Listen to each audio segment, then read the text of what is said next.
നമസ്കാരം. Mimicry വേദികളിലൂടെയും television ഷോകളിലൂടെയും സിനിമകളിലൂടെയുമെല്ലാം പ്രേക്ഷകരെ ഒരുപാട് ചിരിപ്പിച്ച കൊല്ലം സുധിയുടെ മരണവാർത്ത മലയാളികൾ ഏറെ വേദനയോടെയാണ് കേട്ടത്. ടെലിവിഷനിലും സിനിമയിലും ചുവടുറപ്പിച്ച് വരുന്നതിനിടെയാണ് നടനും മിമിക്രി കലാകാരനുമായ കൊല്ലം സുധി അപകടത്തിൽപ്പെടുന്നത്. അതൊരു വാഹനാപകടമായിരുന്നു. 24 ന്യൂസിന്റെ പരിപാടിയിൽ പങ്കെടുത്ത് മടങ്ങുന്നതിനിടെയായിരുന്നു സുധിയും ബിനു അടിമാലിയും അടക്കമുള്ളവർ സഞ്ചരിച്ച കാർ അപകടത്തിൽപ്പെട്ടത്. സുധി സംഭവ സ്ഥലത്ത് തന്നെ മരിച്ചു. സുധിയുടെ വേർപാടോടെ അനാഥരായത് ഭാര്യ രേണുവും മക്കളായ കിച്ചുവും ഋതുലുമാണ്. സുധിയുടെ വരുമാനം മാത്രമായിരുന്നു ആകെയുള്ള ആ കുടുംബത്തിന്റെ ആശ്വാസം. നടന്റെ മരണശേഷം സന്നദ്ധ സംഘടന രേണുവിനും മക്കൾക്കുമായി സ്വന്തമായ ഒരു വീട് നിർമ്മിച്ചു നൽകി. മക്കളുടെ വിദ്യാഭ്യാസവും സ്പോൺസർമാരാണ് ഏറ്റെടുത്തിരിക്കുന്നത്. സുധിയുടെ വേർപാടിന് മുൻപ് വരെ മക്കളുടെ കാര്യവും കുടുംബകാര്യവും നോക്കി വീട്ടിൽ തന്നെയായിരുന്നു ഭാര്യ രേണു. എന്നാൽ അടുത്തിടെയായി നാടക അഭിനയവും മറ്റുമായി രേണുവും സുധിയുടെ പാത പിന്തുടർന്ന് സ്റ്റേജുകളിൽ സജീവമാണ്. സോഷ്യൽ മീഡിയയിലും സജീവമായ രേണു മറ്റ് സോഷ്യൽ മീഡിയ പ്ലാറ്റ്ഫോമുകളിലും ഇൻഫ്ലുവൻസറുമായി സഹകരിച്ച് ചെയ്യുന്ന റീൽ വീഡിയോകളും ഫോട്ടോഷൂട്ടുകളും ശ്രദ്ധിക്കപ്പെടാറുണ്ട്.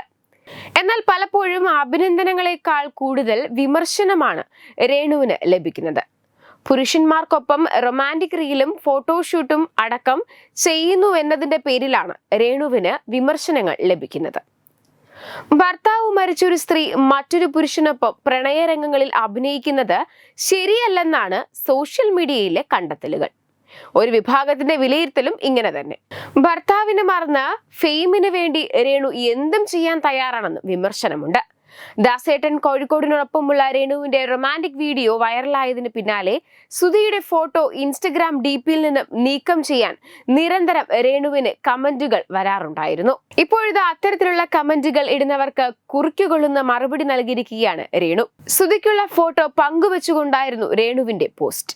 ഡിജിറ്റൽ പെയിന്റിങ്ങിലൂടെ സൃഷ്ടിച്ചെടുത്തതാണ് ഇരുവരുടെയും വിവാഹ ഫോട്ടോ. വിവാഹം ആഘോഷമായി നടത്താതിരുന്നതിനാൽ തന്നെ ഇത്തരത്തിലുള്ള ഒരു വിവാഹ ചിത്രം രേണുവിന് ഇല്ല. ആദ്യ ഭാര്യയുമായുള്ള ബന്ധം അവസാനിപ്പിച്ച ശേഷമാണ് സുധിയുടെ ജീവിതത്തിലേക്ക് രേണു കടന്നു വരുന്നത്.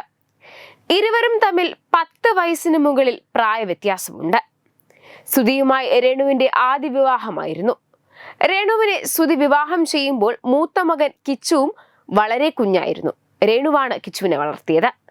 രേണുവിന്റെ പുതിയ പോസ്റ്റ് പ്രത്യക്ഷപ്പെട്ടതോടെ ഇതേ വാശിയോടെ മുന്നോട്ട് ജീവിച്ച് കാണിച്ചു കൊടുക്കാനാണ് ആരാധകർ പറയുന്നത്. അതേസമയം രേണു സുധി ആദ്യമായി അഭിനയിച്ച ഹ്രസ്വചിത്രം മോഹമാണ്.